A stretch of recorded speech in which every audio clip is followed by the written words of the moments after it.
Take a breath.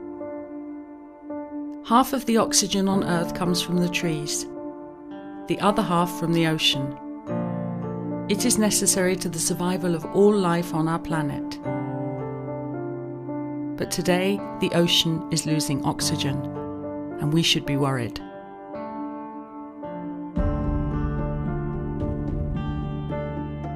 Deoxygenation is a complicated word, I guess, for something which is relatively straightforward in one sense, and that's the fact that the ocean, like the atmosphere, contains oxygen, and it's the reduction in the amount of oxygen available in the ocean. In both coastal areas and the open ocean, the disappearance of oxygen leads to dead zones, where life can't survive.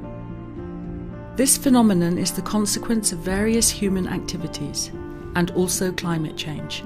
Nutrient inputs from human activities, things like nitrogen and phosphorus coming from fertilizers, from farmland, coming from sewage, fossil fuel combustion in power plants and automobiles, fertilize the water and grow phytoplankton. And as we get all this additional biomass, all these plants and animals growing, and they die, microbes then decompose them and use up oxygen in the process. There are physical conditions that are also important. Climate change is increasing the temperature of the water column becomes stratified, and that keeps oxygen from the atmosphere from mixing into the water and replenishing oxygen as it's used up. Animals that can't move out of the way of low oxygen die or can become more sensitive to disease. They don't grow as well, they don't reproduce. Things like fish and mobile crustaceans like crabs try to escape from low oxygen areas, but when they do, they may become more susceptible to overfishing because fishers know how to target areas that the animals are using as a refuge from low oxygen. Ocean deoxygenation actually has solutions, and in some cases these are the exact same solutions that we have for global warming.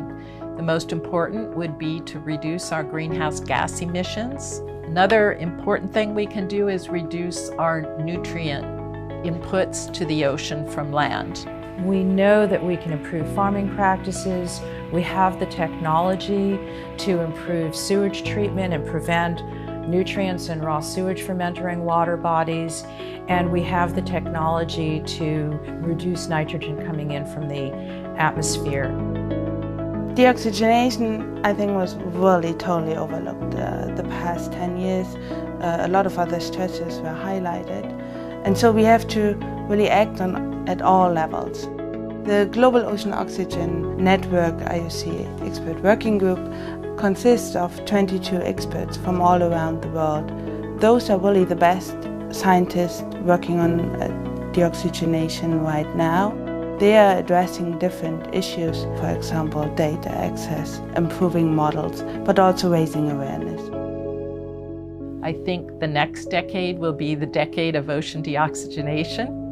I think this is a looming problem that is quite severe and a problem that almost nobody knows about. We're no longer the casual observer in the room looking at the experiment. We've unwittingly put ourselves in the middle of this experiment, which is now rolling out.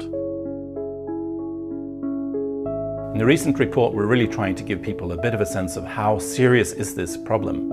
As humans, we can address this issue. There's much we can do. It's happening on our watch, and we need to be prepared to find the solutions.